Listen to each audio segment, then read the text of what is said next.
Today is April 10th, 2010, and I am Lester Sharlach, representing the Jewish Historical Society of Lower Fairfield County.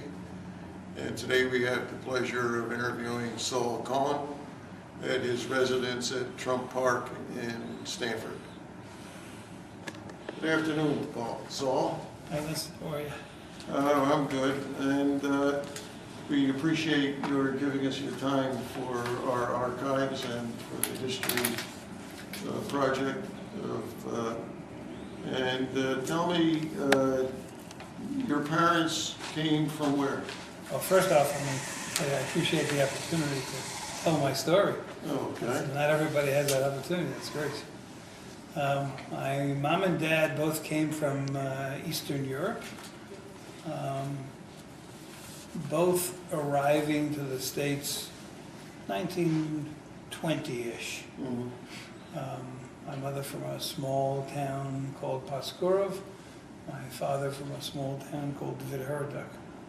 Were they married before they came over? No. My mother came with her mother and two siblings. Her father was already here. My father left his family as a young man and came with a group from their town initially they went to South America, and he worked on whaling boats, interestingly, a young man, for a year before getting the opportunity to come to the States about, I think, 1919, 1920. How did he arrange to come to the United States? Don't know. He never talked about it, never talked about his youth, really never talked about his family. I am the youngest of three sibs. My dad died when he was in his mid-50s. He was very, very busy, owned his own business, and he traveled an hour and a half from Brooklyn to Jersey City each way to his factory. We never really had a close relationship, and he was a very closed-mouthed kind of a person. So a lot of what I know about my father really is second-hand knowledge, third-hand knowledge. Yeah. When he came, you said he spent a year on a whaling boat. Yeah. And then he came to New York. Yeah, I was able to get to New York. And do you have any idea what he did for a living then? Don't know. Don't know. I know that ultimately he somehow got into the men's cap trade. I don't know if he was a tailor or a cutter or what he did with men's caps. And over years was able to develop and build his own business and open his own factory. And where was the factory? The factory was in Jersey City. Oh. Very, very active, very, very busy. Always worked. I remember him saying that throughout the Depression he worked. He always had government contracts. He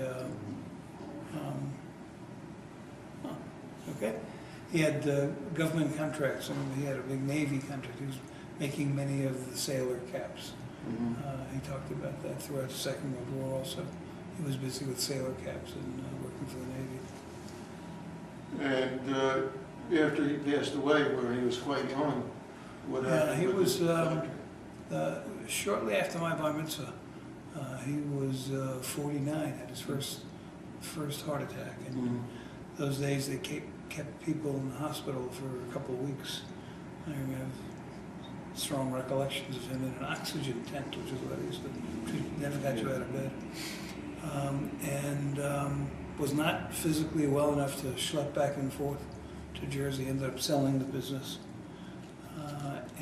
Ultimately, when he regained his strength, wanted to get back into his business, which he knew best of all, and moved up to Lynn, Massachusetts to manage a similar kind of company to the one that he ran. So I was in my between my junior and senior year of high school, my family, my mother and father, moved to Massachusetts, and I stayed in New York for my senior year, living by myself, in essence, with the promise that I would go to college in Boston near my parents. Did your mother work outside of the home? Never worked outside the home as I was growing up. Only after my dad passed away and all the kids were out of the house, and she was very, very busy, very, very active person. She did get a job, secretarial kind of. Yeah. And where did you spend your elementary school days? Okay.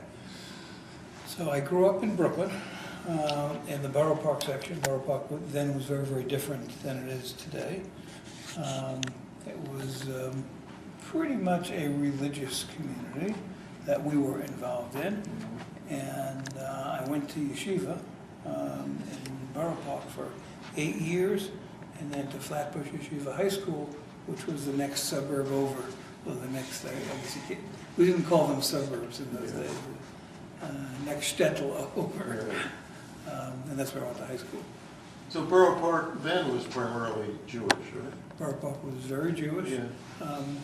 At least, again, there were Italian parts of the Borough Park. There were a lot of ethnic segments, but where we lived was quite Jewish.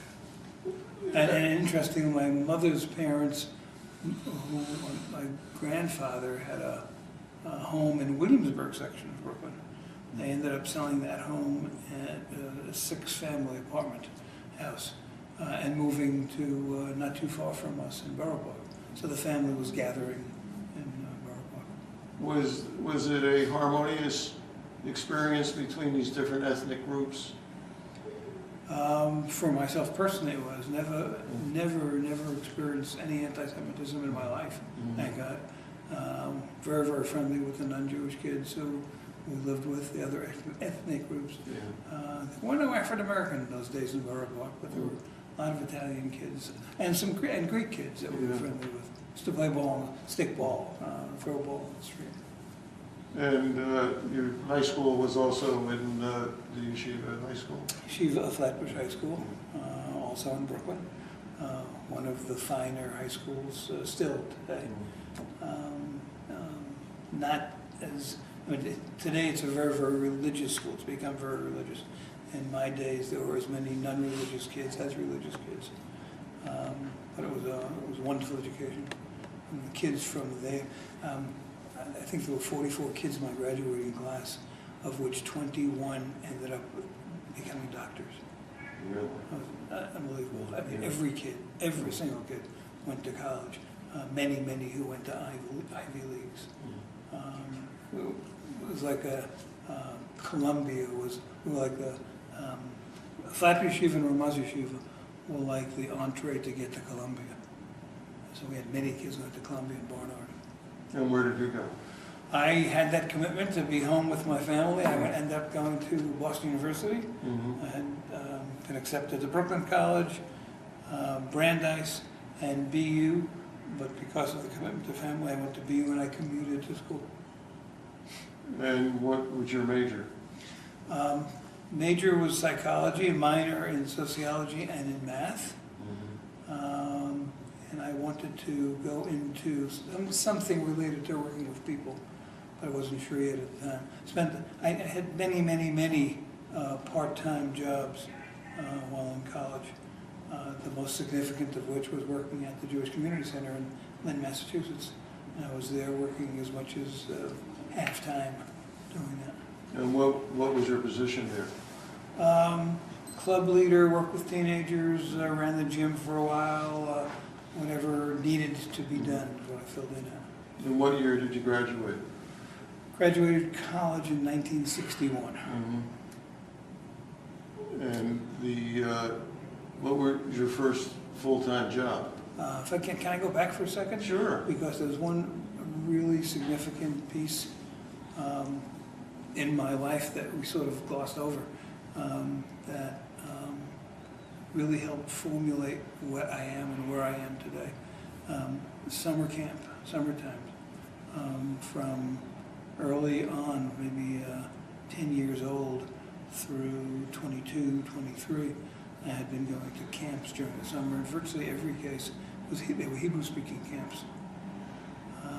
And most significant was Camp Masad, located in the Poconos, and it's a Hebrew-speaking Zionistically oriented camp within which we got immersed in Yiddishkeit. And it was very significant experience for me. But you spoke Hebrew, even though you say the emphasis was on Yiddish. They didn't speak Well, Yiddish. Yiddishkeit in the broad sense. It was, Yeah. it was Zionistic, Hebrew speaking. It was not one of the Yiddish camps. It was a Hebrew camp. Was there a person who had a significant impact on you, positively or negatively, during this camp experience that you said? A lot of very, very good friends, but no one that I could think back and point to as having a specific influence.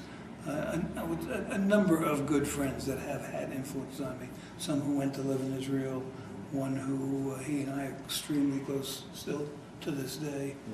We spend Jewish holidays together today. And he and I became friendly again.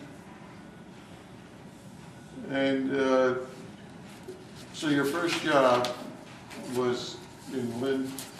Well, while I was undergraduate, I did everything from working on the census to working at the JCC to teaching bar mitzvah lessons to I love to say now, but for 2 years in college, I made my spending money by reading the Torah for one of the congregations, one of the older congregations in Lynn that didn't have anybody who could read the Torah on a regular basis. That's very interesting. So in those days, we were observant and to walk about a 3-mile walk back and forth to get to the synagogue. After graduating BU, I went for a master's degree in social work. And the reason for social work is because as part of my experience working at the Jewish Community Center. Is that also at BU? No, I went to Rutgers in New Brunswick, New Jersey.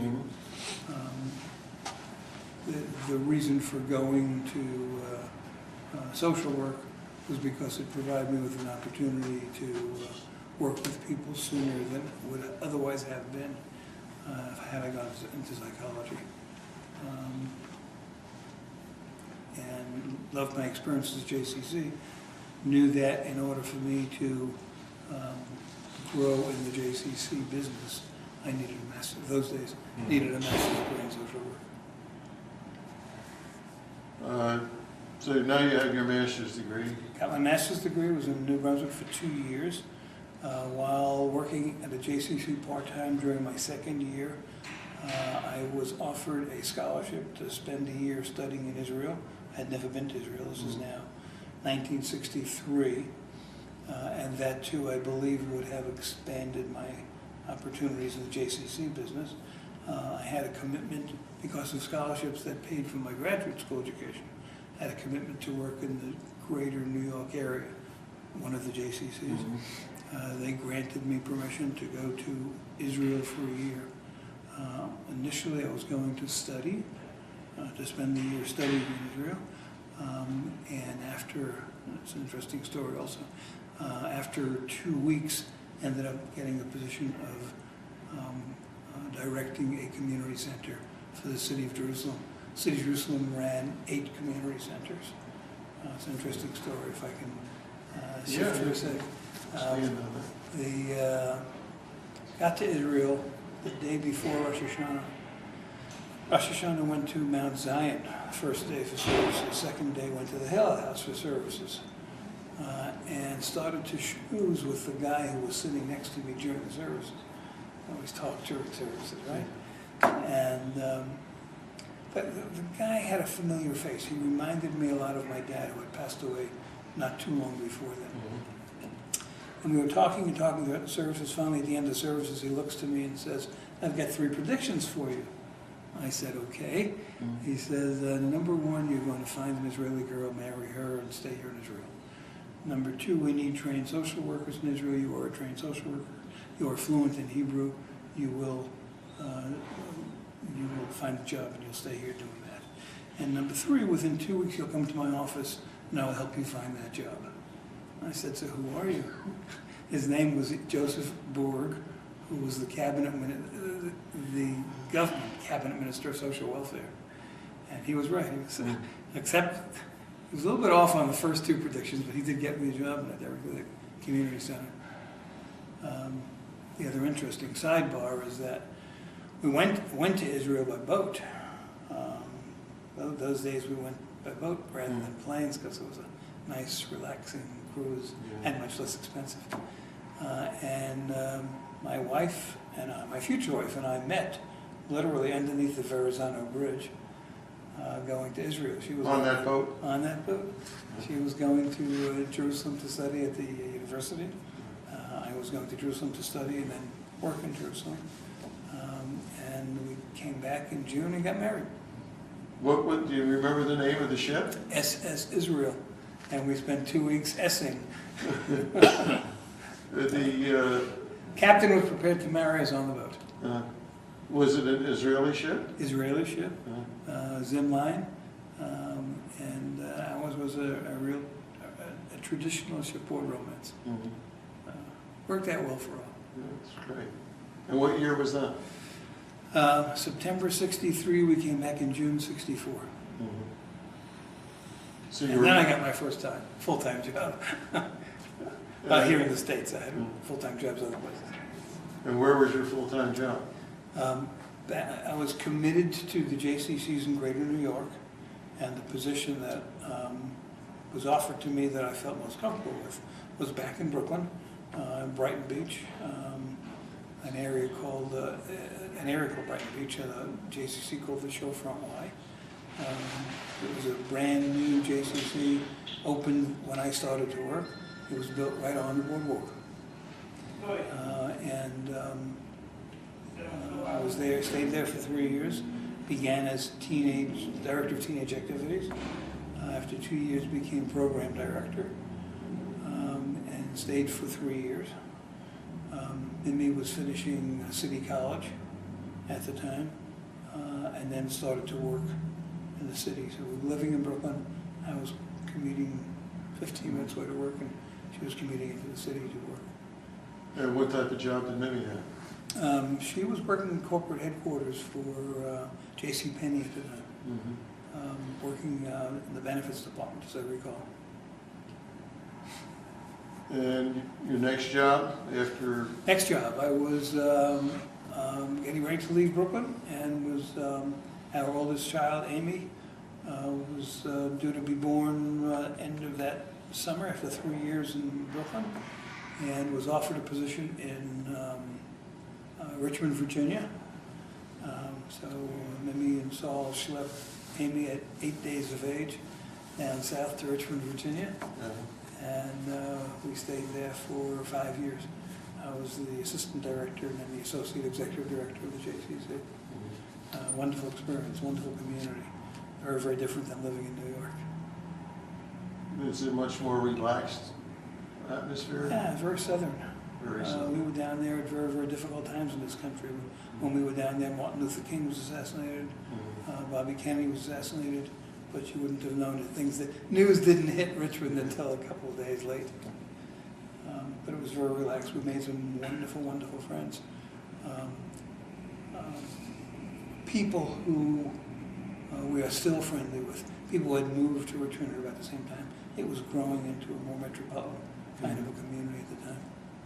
So that was 67 to 72 we were there. And where were you after that? Did you come to also in your next job at JCC? Next job was also JCC. From Richmond, we went further down south to the deep south, to Charleston, South Carolina, and had 3 really good years there. I was the director of the JCC there. It was a relatively new building, wonderful, wonderful, warm, close community. There's a large Jewish community in Charleston from early on. In mid-1850s, Charleston was the largest Jewish community in this country. Jews were involved in growing cotton and in the slave trade, unfortunately. But they had a very strong presence. And even when we were down there in the late 60s, the Jewish community still had a strong presence. They were behind the scenes. The leadership behind the mayor, the governor, the 2 senators at the time were Now I'm blacking out a little bit. Fritz Hollings was one, and Strom Thurmond was the other. We've owed a lot to the Jewish community. And the Jewish community of Charleston was very, very close with them, and some positive and some negative kind of ways. But we enjoyed that stint very, very much. But it was very, very small. Education was not that good. For the kids, we had two daughters at the time, Amy, who we brought from Brooklyn to Richmond, and Rena, who was born in Richmond, and we took the two of them to Charleston. They were in day schools, and Hebrew day schools in Richmond as well as Charleston. Charleston had a very big, 220 some odd kids in the day school. When the kids started to get older, we wanted a broader education for the kids, and we got tired of the limited cultural opportunities available in Charleston. We decided to look for another position. And the vast majority of the cultural opportunities in Charleston were there because the JCC brought them to the community. It was pre-Spoleto days. A lot of us have gone down to see Spoleto in Charleston. There was no Spoleto in those days. Traveling theater that JCC brought for the community. But it was great. It was a very, very important formative experience for myself. And from there came to Stanford. So I moved to Stanford on January 1st, 1976. Mimi and the girls came up on March 15th in the middle of a snowstorm, 1976. We've been here since then. Were you recruited to come to Stanford? Recruited heavily to come to Stanford, yeah. There was the idea at the time of a new JCC. There were a couple of forward-thinking people, several forward-thinking people. The Nicelius property on which the center now exists. I think it was Bernie Krieger who was able to help make the deal with Mr. Nicelius to get the property donated to the JCC. We were located at that time on Prospect Street, 132 Prospect Street, where the Kollel Yeshiva is now. And there was a movement to sell the old building, buy land or get land somehow, raise the money, and build a new building. And that's what I was hired to do. So you were really hired as a fundraiser or as a director? Well, I think fundraising was from 7 p.m. till 9:30 p.m. Okay. Everything else was different schedule.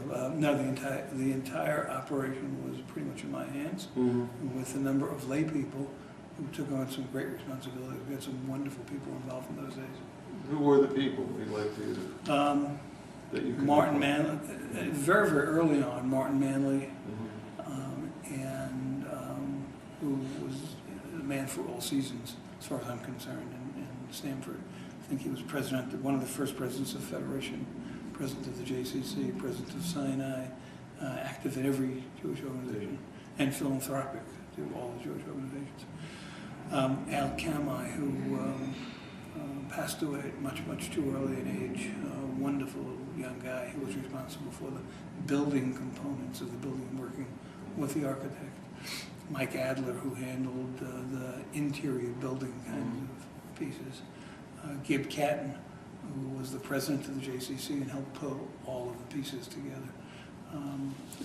There were many people, more and more people that grew like Topsy as people started to become interested, as we were successful in getting them interested in what the JCC could do for the families, the Jewish families in Stanford. Was it a cohesive group, or was it like different ideas and different? And that's an interesting question.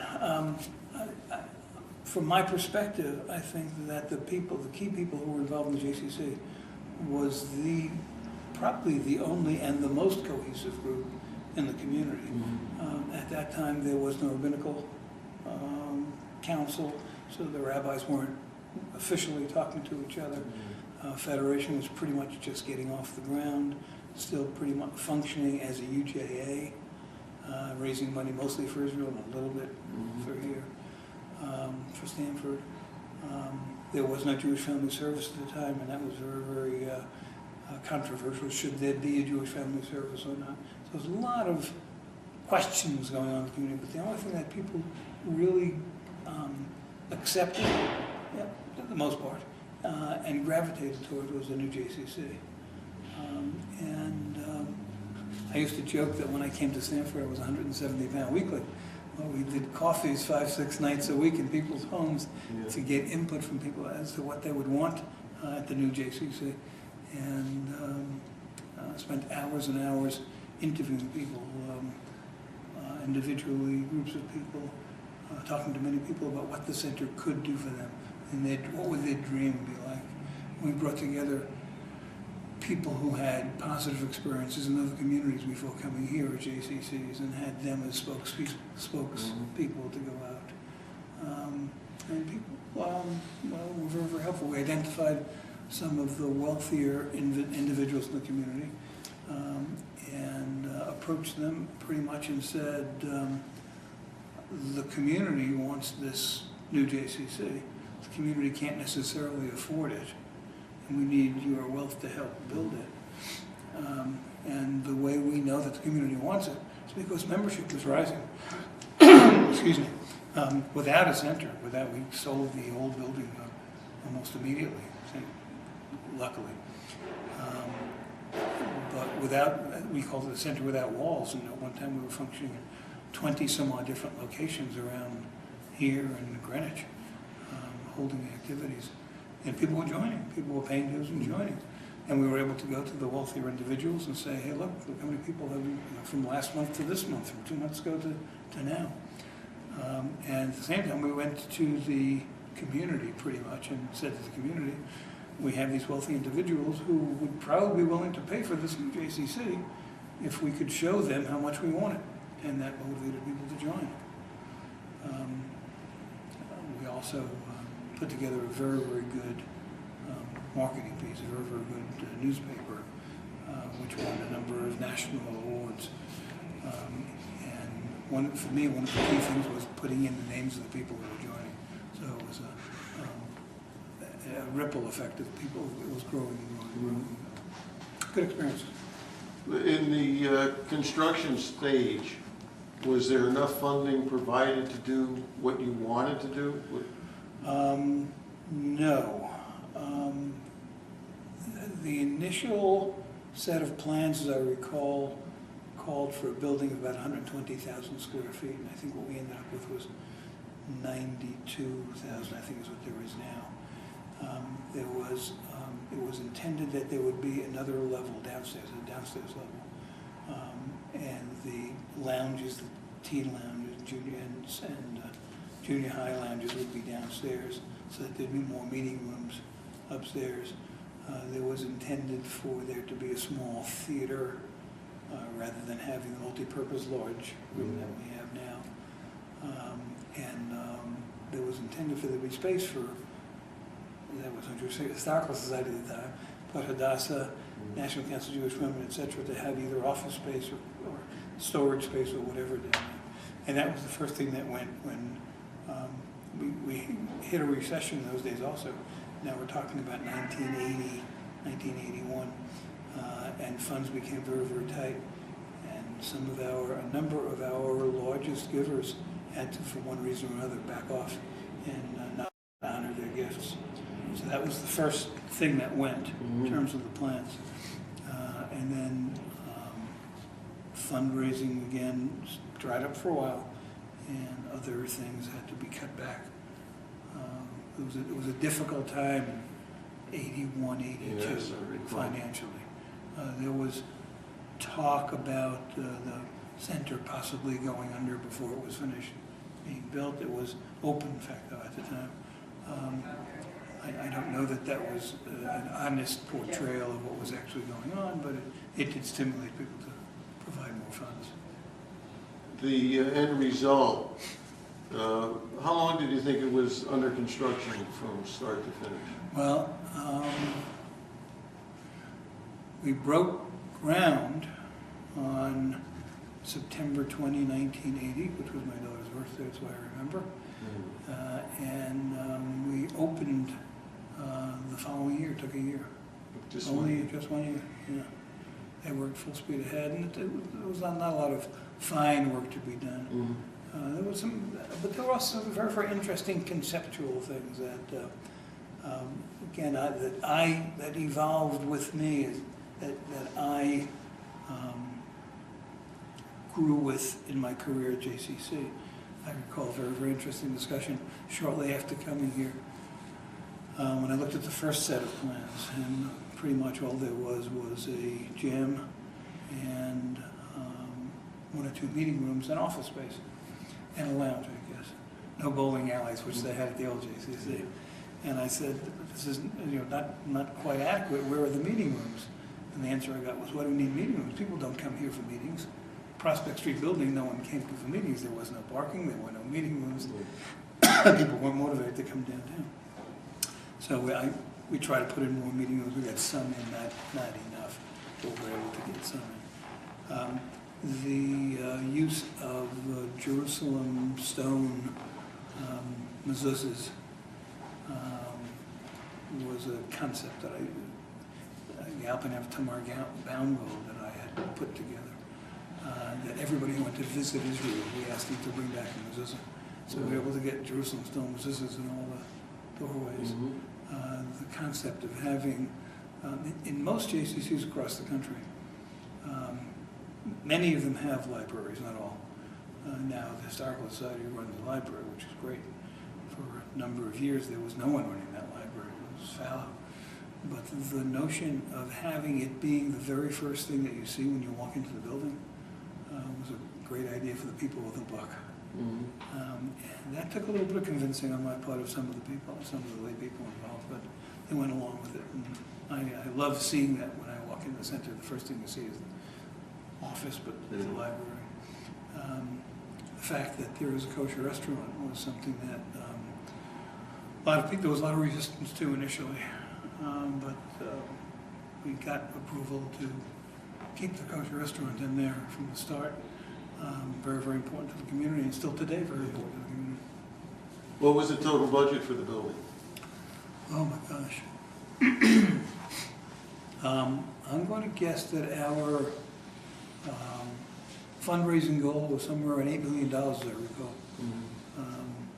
8 million plus, and I think that we had raised 5 million plus. At the time, the initial fundraising efforts were the largest fundraising efforts of any institution, Jewish and non-Jewish, in Fairfield County, more than the Home had, even at the time. We would ultimately surpass number of times, but we were a couple of $1 million short of the goal. I left the center in '82. Commitment that I had made to myself and the family was that I would stay and keep the center operational for a year before making a decision to determine what I would do with the rest of my life. Mhm. Would I stay? Would I look elsewhere? And to make a very, very long story short, decided we were going to be leaving, and left in '82 after the center was operational for a year. And a lot of the mortgage problems hit just about that time. It was shortly before I left, and then after I left. So I was immersed in some of it, but left at about that time.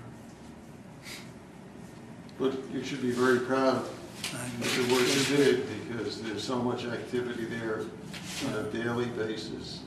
Yeah, when I hear, I might go to a meeting with younger people or a board meeting of a different organization and hear someone say that we would never have moved into the community except for the fact that it was JCC. Mhm. And now I just drop my kids off there every day and how great it is.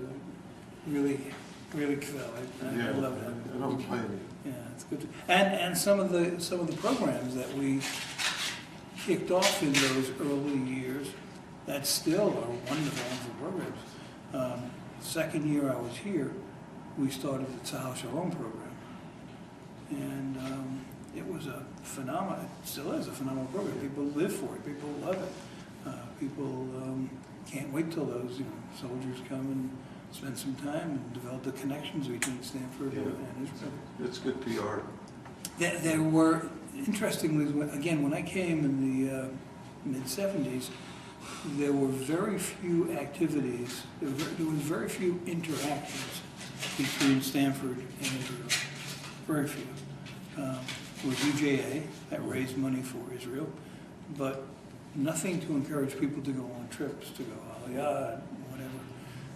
And we started out at the JCC. We brought in a couple of counselors for a day camp, and they stayed at people's homes from Israel. We started the Saul program. We brought in Shlichim, who worked throughout the year, and developed a whole bunch of programs that, thank God, are really evolved into nice programs. No, absolutely no regrets. It's great. Well, now you've decided to leave. Yeah. And what was the next step in your career? 1982, February, March, I was offered a position to move to Philadelphia, to work at the JCCs in Philadelphia. There was a guy who was the central office and 4 JCCs similar in size to ours in different parts of the community. And the executive vice president at the central office was getting ready to retire a year or 2 years down the road, and looking for someone who would succeed him. And he hired me for that position. 2 days before accepting the position, I was made an offer by Norm and Nancy Lefferman. And you certainly know those names here in town. Norm and Nancy had a small marketing research company which specialized in quantitative research. And Norman had the foresight to think that I could open a qualitative research division for him, and made me an offer that I couldn't refuse. What your marketing actually is and how you go about doing what you do? Quantitative research basically is big numbers, polling, political polling, how people might vote. So did you vote for one party or the other party? Qualitative research talks to why people did what they did. So it's basically asking the question why. It's understanding what the objectives are, talking to the appropriate people, because your sample size is usually much smaller in qualitative research, and getting the appropriate answers to the questions based upon getting the right people. Because if in a large sample, if you have 1,000 people, and 1 or 2 or a dozen or 2 dozen or 100 of them are not necessarily within the demographic, for example, it doesn't skew the results that much. But in a very, very small sample of 2 or 3 or 4 focus groups, you want to be sure that you're talking to the right people. Basic difference is how you do versus what you do, why you do it. Excuse me, how and what versus why. So the qualitative research talks to motivation, why people do what they do. The other interesting difference is once you make a decision as to do a quantitative survey, political poll, for example, that same question that you agree to early on has to be asked the same way throughout. In qualitative research, you can relate to nuances and subtleties and change the questions because you're really trying to understand motivation and how people could be remotivated, for example. So who are your clients? The clients that I worked with Norman and Nancy for about 5 years, and then left and started my own company, which I had for 19 years and sold almost 3 years ago.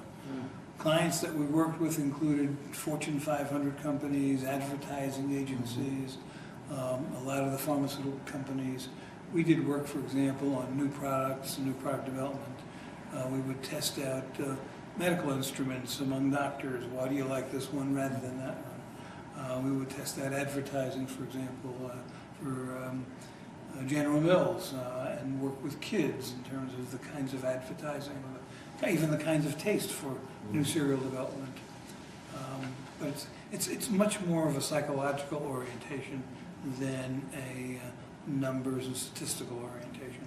But were you based in Stanford? I mean, did you have Yep, office was here in Stanford. Ran the company, in fact, out of my home. We added an addition to the house, and ran the office there, which made it easy because I traveled a lot. Where did you live at the time? In North Stanford, on Elliott Lane, not too far from Camp Briar Bray. And In fact, it was interesting. I was featured by the Advocate. About the time that I started the office in the house was a big thrust for home office. And the Advocate featured a company and myself, the full page thing on Saul, Cohen and Associates, and having the company out of our house. Well, I traveled a lot, and I had a couple of associates who traveled also, was doing the same kind of things I did, working for me. Because we did the research where the clients wanted to do their research. We didn't bring people to us. We didn't do it over the phone, though today much of that work is done over the phone and the internet. We always did face-to-face stuff. So you consider 3 years ago the time you retired? Retired from one career to another career. Okay. Multiple careers. My current career is volunteerism. I'm involved in many different things.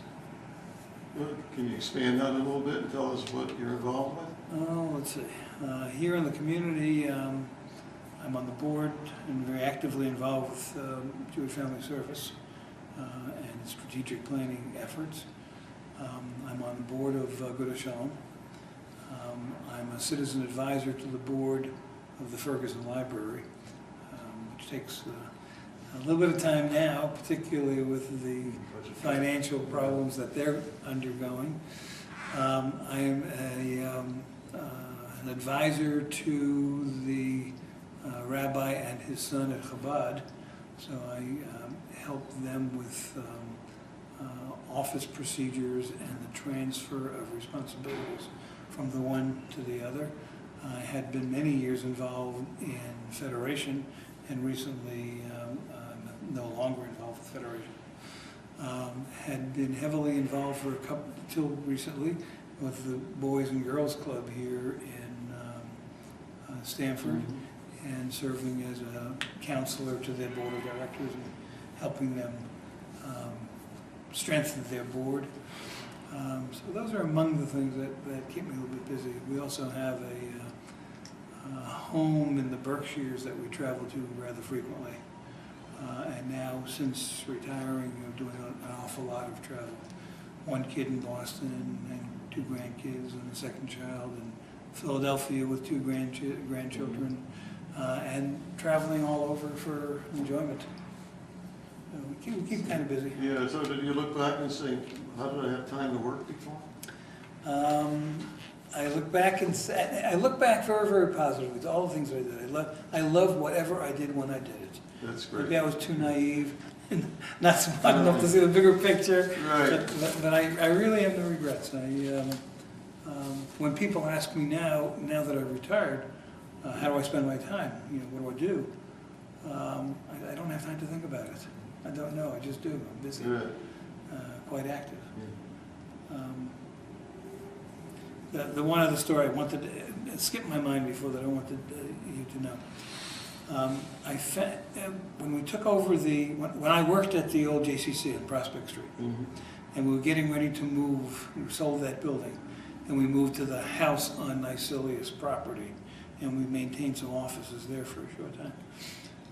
I found in the library some very, very large scrapbooks. They were maybe 24 inches high and I guess a foot to 18 inches wide. And they had newspaper clippings that went back to 1926, 27, 28, 29. It stopped about that time. There were newsletters subsequent to that.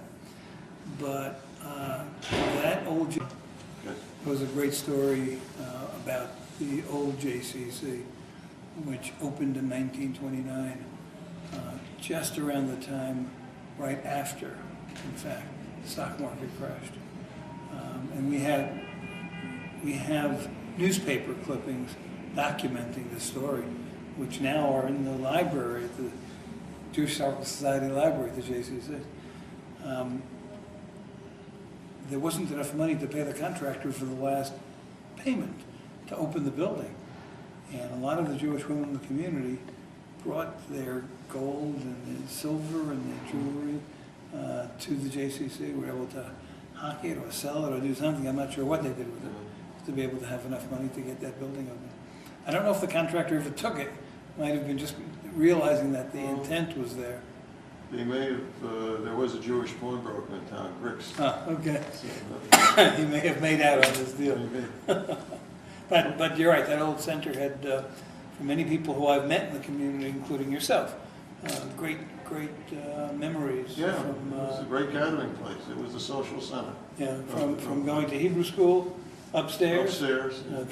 Gathering, going downstairs to the Right. bowling alley. Setting up pins for nickel a game. Yeah, yeah. We had some other random stories that come to mind as we're sitting and talking. There was a great fundraising story, 2 fundraising stories I'll give you. One, shortly after we got the project off the ground and identified who the potential biggest givers would be, we identified 4 individuals. And I happened to have scheduled the following day breakfast with one of them and lunch with another one. And the one said to me over breakfast, "Saul, I just want you to know that if that center will be closed on Saturday, you will not get 1 dime from my family." And at my luncheon meeting, the second gentleman said to me, "Saul, I just want you to know that if that center is going to be open on Saturday, you're not going to get 1 red cent from my family." So it was the ultimate dilemma to begin with. Yeah. We had a lot of fun. We had some funny stories, a lot of fun. Well, it's been great learning about your experiences and especially about our local Jewish center. And this is Lester Sharlach signing off with the interview with Saul Cohen. And we thank you very much for the opportunity to hear your story. Thank you. I appreciate it a lot. Today is May 10th, 2010, and my name is Lester Sharlach. I'm here as an interviewer for the Jewish Historical Society of Lower Fairfield County.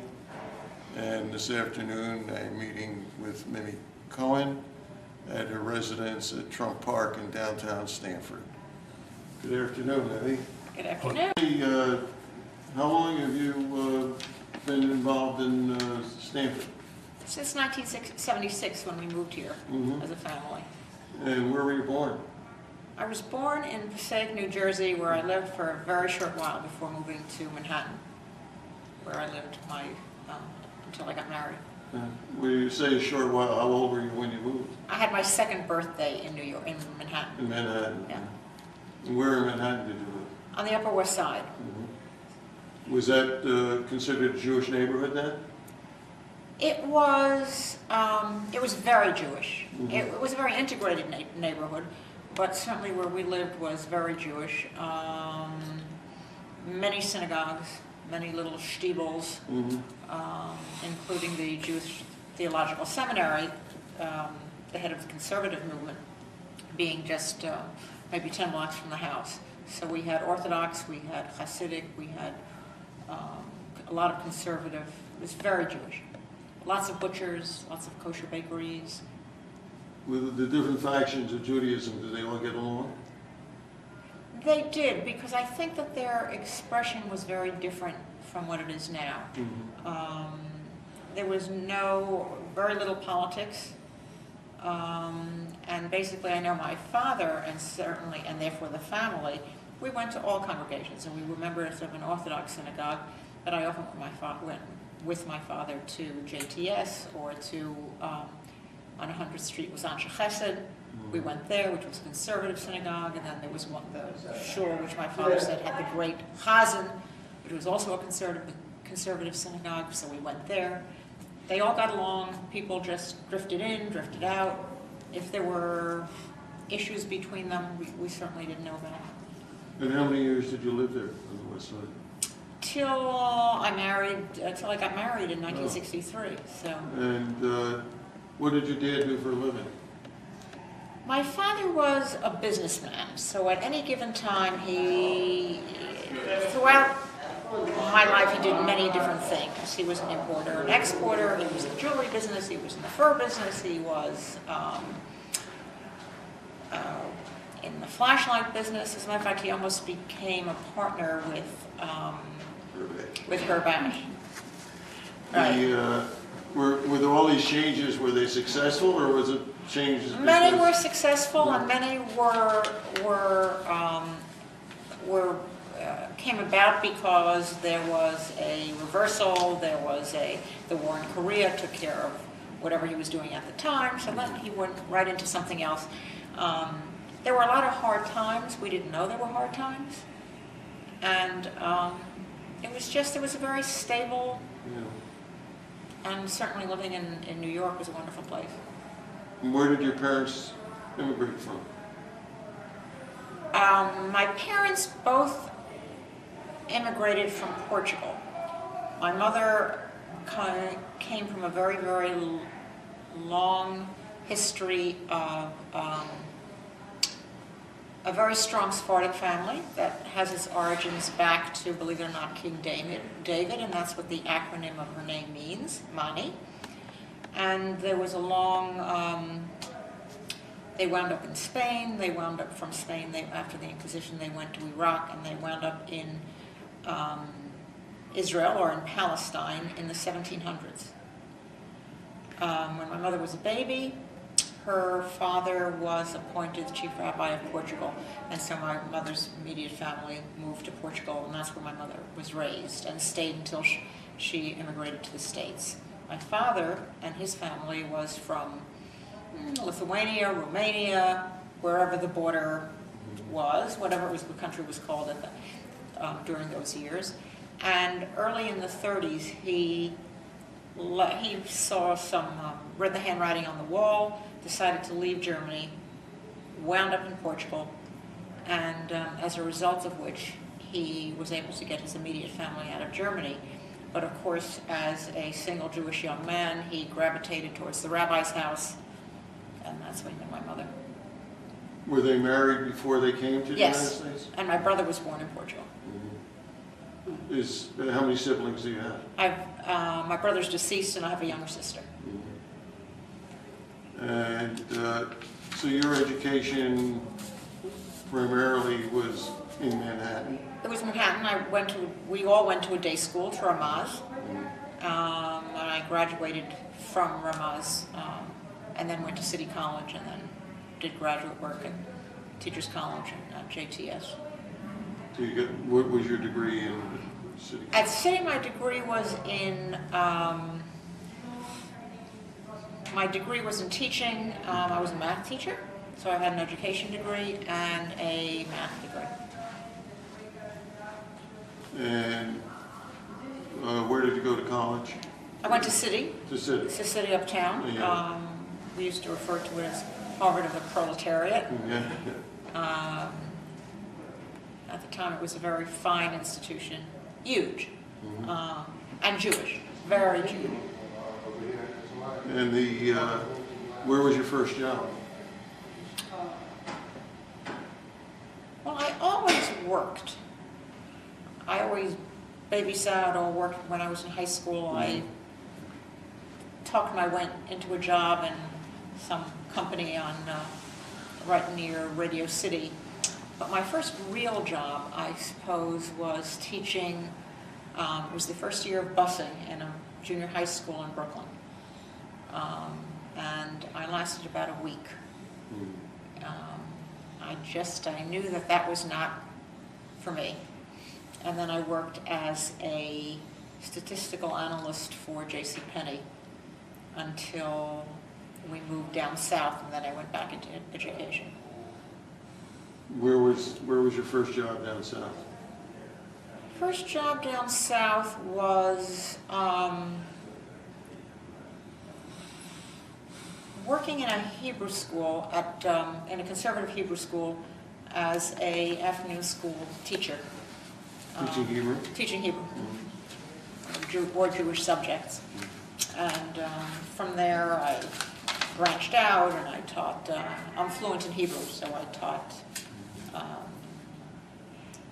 adult ed and Panim, and went on to day school education and stayed in day school education for many years.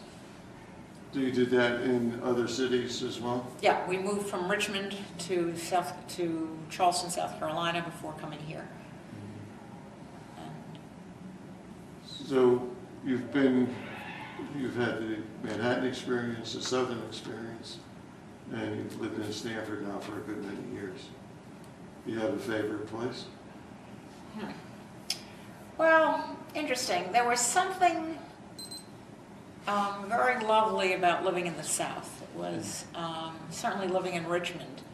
Though it was the capital of the Confederacy, and they never let us forget that we were Northerners, and we were always outsiders, there was something very lovely about that Southern experience. It was very simple living.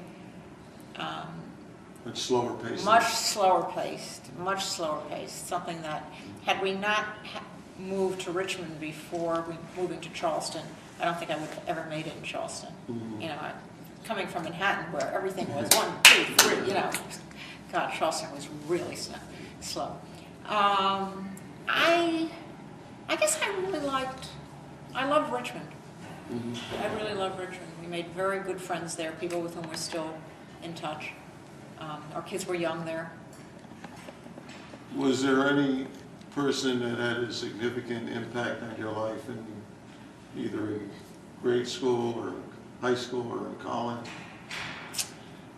I think the person I always think about, when I think of that question, Lester, I always think about an aunt who lived with us, Mm-hmm. who was a spinster. She was a very independent woman and never married, and she was determined to share everything with us and to expose us to the world. So, you know, I can remember her pulling me down Fifth Avenue, showing me, going into the Metropolitan Museum of Art, taking me wherever she could to expose me to New York culture. Mm-hmm. We went to lots of theater, we went to the ballet, I had a cousin who ultimately was a renowned tenor with the Met. We went to opera a lot. And she always told me, to thine own self be true. And when I was a little girl, 5 or 6, she went to England and got me this little picture on which it was written, to thine own self be true. And that has stayed with me forever. And actually that had a great story. Significant impact on me throughout my years, because with Saul being kind of the Jewish mayor of wherever we were, Yeah. I kind of needed to be true to myself and have my own independent life. Tell me about Stanford. In the time you've lived here, there's been significant changes in the makeup of the community. Do you think it's gotten better, or do you think it's more disjointed? Or? Well, I think the community has strengthened in that certainly now there's a federation, and there is the center is very strong. And there is a more organized Jewish community. I think that it is lacking that first generation or previous generations whose commitment to Judaism was quite different, I think, from today's kids or young people. And I think the commitment to giving and supporting one's own institutions, and the commitment to tzedakah, which we grew up with. Mm-hmm. There was no question. If somebody needed money, if there was a fund, if there was a charity, if money was needed, you opened your pocketbook and you gave. I don't know that today's kids are socialized into that same tradition. There's much more of a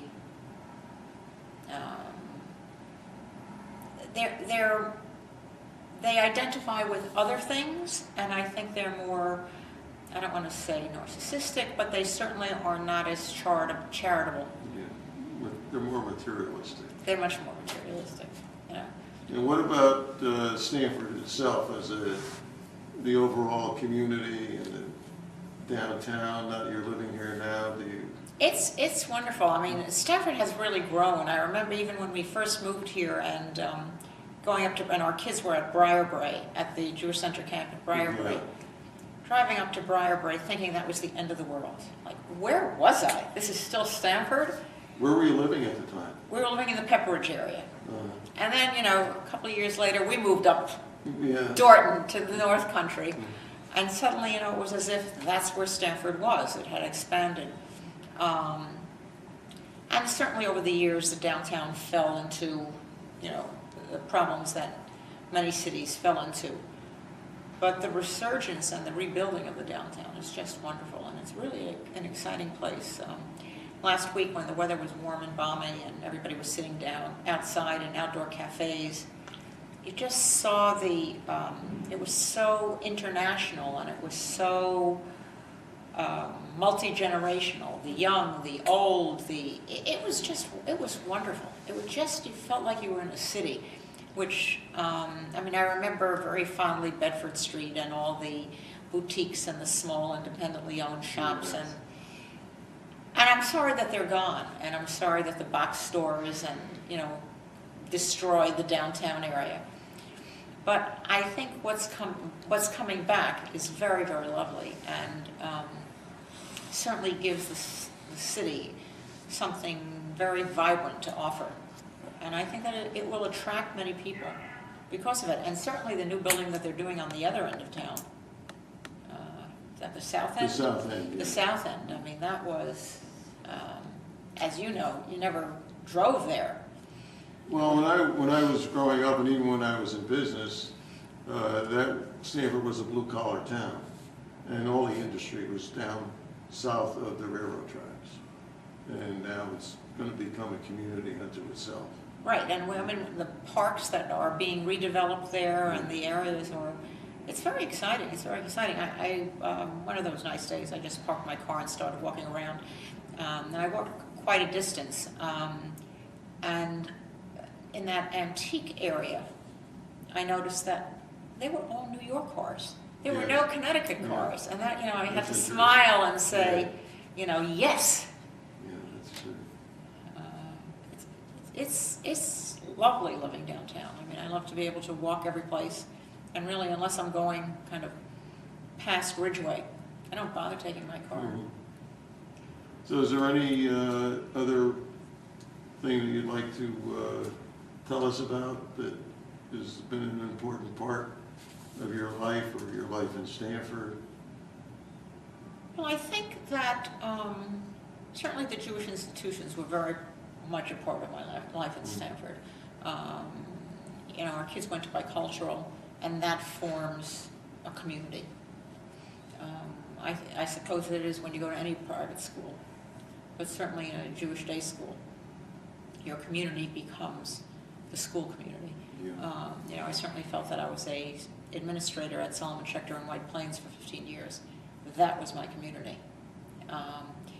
But Stamford has an awful lot to offer young people, and certainly a Jewish population that's looking for vibrancy. You know, on the other hand, it lacks stuff. You know, which kind of says something about,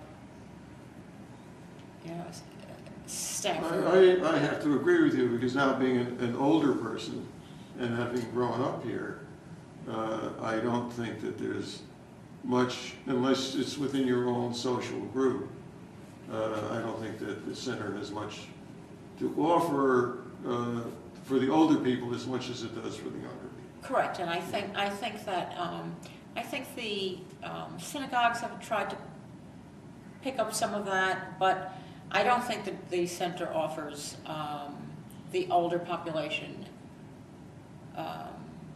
It's not the center of their lives. No, it's not the center of their lives, and in other communities, maybe it is more so. And maybe one of the problems is our proximity to New York. That's a good possibility. But you know, we've been here since 1976. Mm-hmm. It's a great place to live. I still consider myself a New Yorker. I'm there a lot. Yeah. And I think I could have easily moved back to New York. Were I not married to somebody who was less inclined, but, you know, I think you have the best of both worlds living down here. I think you're right. Well, it's been a pleasure speaking with you and having your input for our archives. And we wish you well. And we'll close Thank now. you. This is Lester Sharlach, and this is the end of the interview with Levy Cohen on Monday, the 10th of May, 2010. Thank you.